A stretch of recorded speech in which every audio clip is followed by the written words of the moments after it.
try to play like you like me, and you know good damn well that you don't. You don't like me. You don't like me. Brandi, Malaysia just doesn't like you anymore. So let's run our mouth about Basketball Wives Season 10, Episode 2.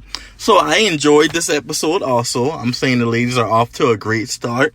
So this episode picks up from last week, to be continued, with Brandi and Malaysia having a conversation. So they're having a conversation. Brandi is saying, I don't believe that you did not know that Wolf passed away, which was her father. Malaysia, again, is reiterating, girl, I did not know Wolf passed away. So my thing with Brandi is, Brandi, you can't tell somebody they knew something without being able to confirm it. You don't know that she knew that Wolf passed away, so you have to let it go. You can only take what she says. My heart kind of hurts for Brandi because I feel like she genuinely wants her friendship back with Malaysia. And I'm going to be honest with you, Brandi, Malaysia just does not seem interested. Like, she doesn't want to rebuild the friendship. And I know it's going to hurt. I went through the same thing. I had a friend of 13 years, and it hurt me first when our friendship ended. But sometimes you have to realize people are in different places in their lives, and sometimes you are only in someone's life for a season. Y'all were friends 15 years. You thought that was your forever friend. Malaysia doesn't see it the same way.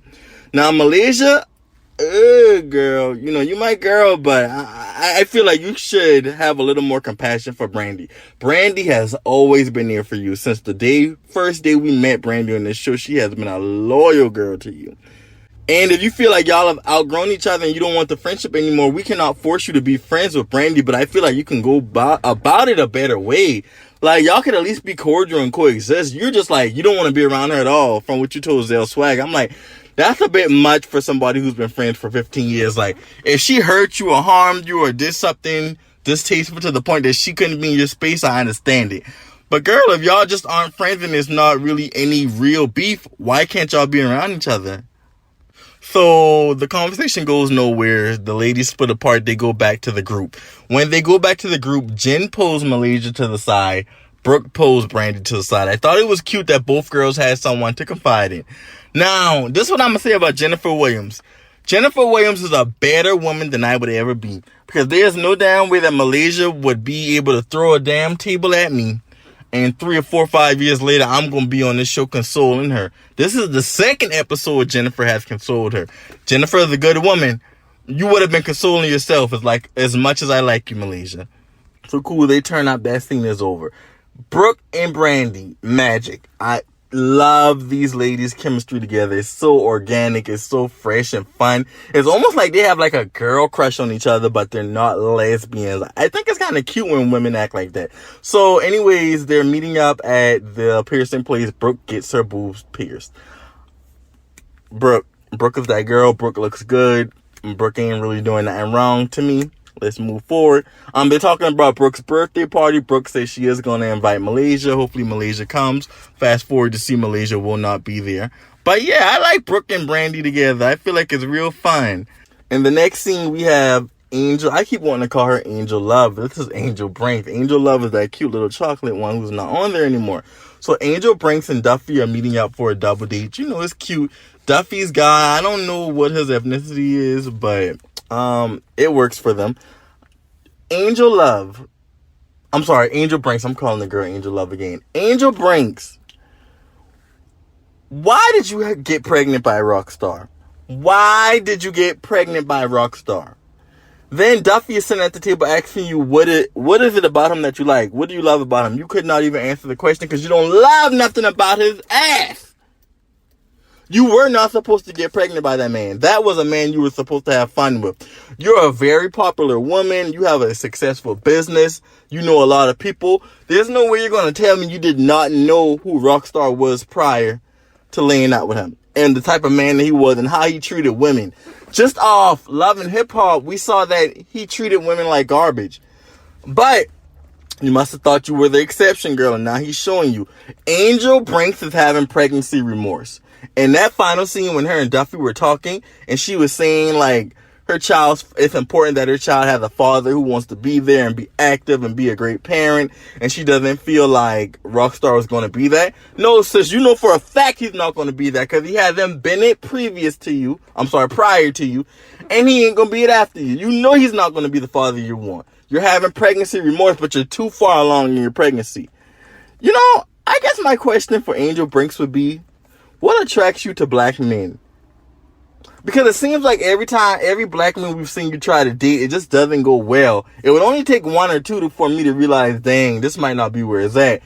You're looking for your child to have the type of father that you had. And I'm just, to be honest with you, black men just haven't shown themselves to be that kind of father that you want your son to have. So I'm not really sure how you thought this was going to go. Not all black men, but the average one are not the type of fathers that you're looking for your child. And it's sad because I could really see it in her face. She's sitting here like, child, I'm about to have this man baby and I don't know what I'm going to do. We already talked about Malaysia and Zell Swag, right? Yeah, they had a conversation. Malaysia says she doesn't want to be around Brandi anymore. Malaysia, why aren't you taking that man to court for child support? Why are you allowing that man to go through his life without having to take care of his kids? I don't care what the situation was. I don't care how much money I made. He was a athlete and now he's a coach. He's making money. Run your pockets. Run your pockets.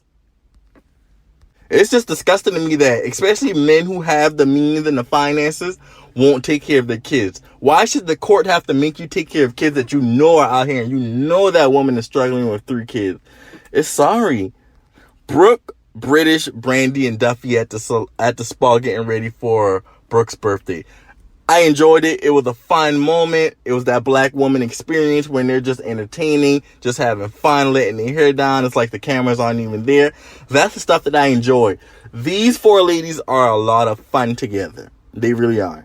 I mean, you could add Jennifer and Jackie to that scene, but I feel like Jennifer and Jackie are a little bit older than these ladies. These ladies seem to be around the same age, and like I said, they just seem to be fun ladies who typically really enjoy each other's company. It's just so fresh. I don't feel like anyone is trying to be a bully. No one is trying to be better than anyone. They're just having fun.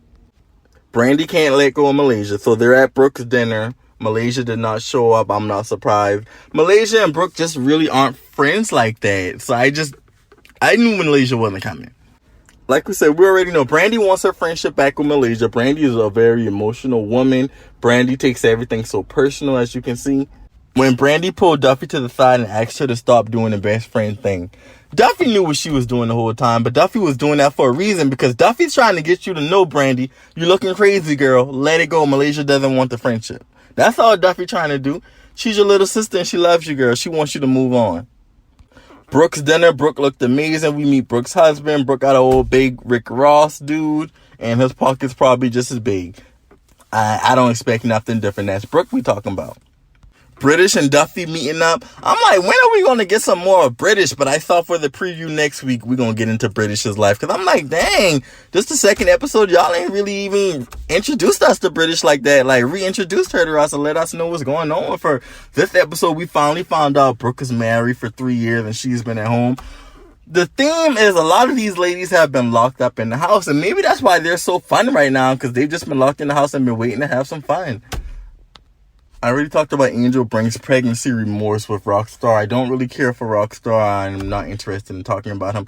Duffy, that man don't want you working, girl. And I think this is so ironic because on most of the shows, we see black women dreaming of being able to stay at home and kind of live that lifestyle. And then you have a woman right here who's being afforded that lifestyle and she doesn't want it.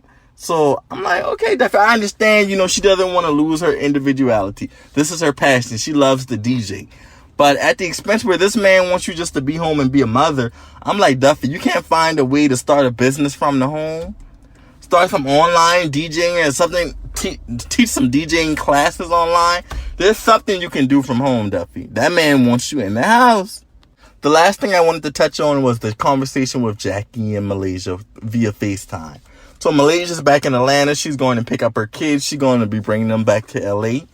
That was such a genuine conversation. Jackie, to me, has a role that's unfamiliar to any reality TV role we've ever seen. Like, yeah, she can be a villain at times. She can be a little cuckoo and she can be a little crazy.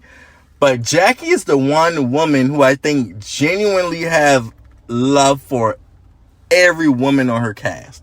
Like, she genuinely wants to be that mother figure, that big sister to all these women. And I really do appreciate that, Jackie. And I can tell she really does love Malaysia. They did start the show together, child. But that's really it for Basketball Wives Season 10, Episode 2. The season is picking up. Next week's episode, Brandi and Malaysia finna get into it again, child. Malaysia walking out there talking about she can catch her outside. That's a bit much for people who have been friends for 15 years. I think y'all are carrying on just a bit much. But hey, thanks for letting me run my mouth. I'll see y'all next week.